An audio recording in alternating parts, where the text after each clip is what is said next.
I call the member for Melbourne. Mr Deputy Speaker, this bill is about Australia's first nuclear waste dump.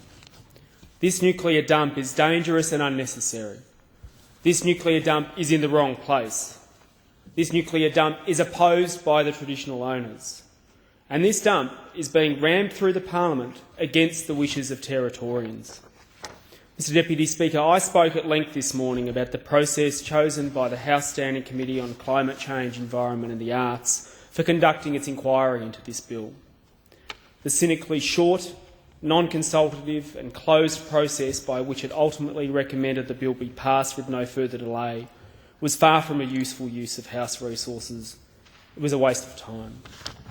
The end result of the committee process is that members at this point have no more information before them with which to make a judgment on whether or not to give this bill a second reading than when they did when the bill was referred to the committee in October. However, the inquiry whitewash is nothing compared to the heavy-handed means adopted in facilitating the passage of this bill. Let me remind members what the Labor Party said about the Howard waste dump legislation when it first tried to dump nuclear waste in the Northern Territory. A joint release from the member for Kingsford Smith, member for Lingiari, Senator Carr and Senator Crossan stated that they were, quote, profoundly disappointed by the legislation. They said that the next chapter had opened in the Howard government's nuclear waste dump fiasco, with the government accepting a highly controversial site nomination at the Northern Territory's Muckaty station before scientific testing of the area. Labor called on consultation with the locals, rather than bullying by the government, and stated clearly that the traditional owners had been stripped of their rights and that they pledged to repeal the Howard laws. Well, now in government, Labor, under the tutelage of the Minister for Energy and Resources, has adopted the approach of the Howard government, as we have just heard so eloquently expressed by the member for Groom.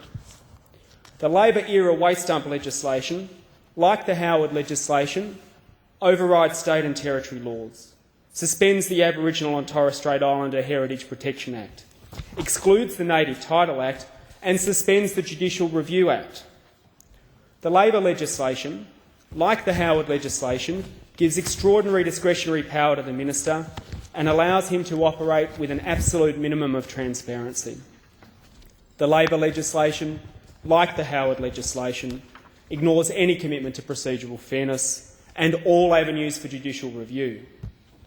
The Labor legislation, like the Howard legislation, ignores best science available in order to fast-track the supposedly volunteered dump location.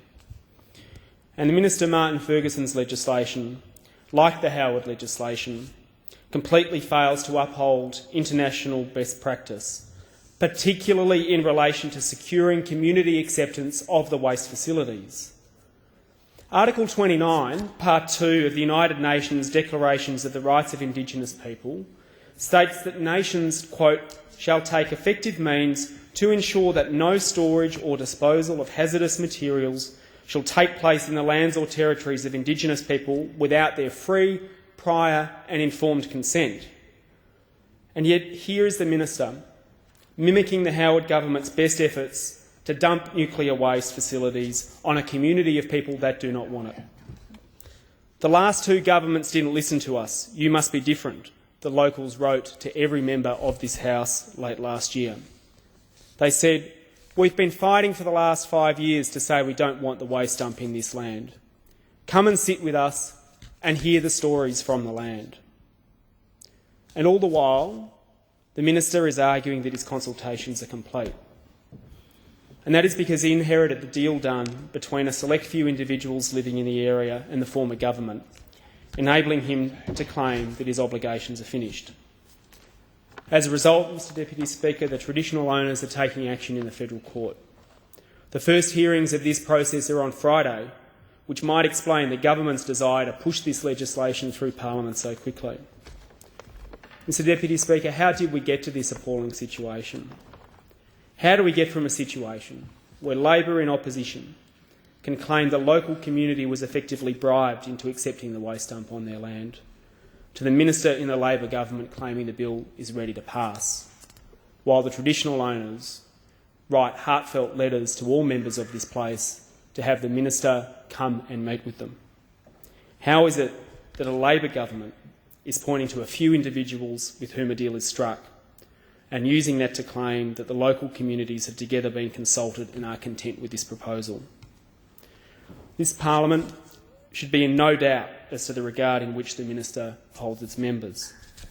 The Senate Legal and Constitutional Affairs Committee Majority Report of 7th of May 2010 had as its first recommendation that the minister undertake consultation with all parties with an interest in or who would be affected by a decision to select the Muckaty Station site as the location for the National Radioactive Waste Facility. And as recently as December, Senator Sherry, replying to a question on notice asked by my colleague Senator Scott Ludlam in October Senate estimates, reiterated what we already knew, and I quote, "The minister has not met the Indigenous landowners who oppose the nomination." Mr Deputy Speaker, I struggle to find a more brazen example of the disregard that a minister has for parliamentary process, consultative public policy and basic human rights. Labor, led by Minister Martin Ferguson, is putting a nuclear waste dump on the land of Territorians and Indigenous Australians who don't want it. And if we have any doubt what this is really about, this bill is really about, Mr Deputy Speaker, we need only listen to the person who drafted it, the member for Groom, who spoke before and made the point very, very clearly that this is the first step in a debate about Australia having a nuclear-powered future.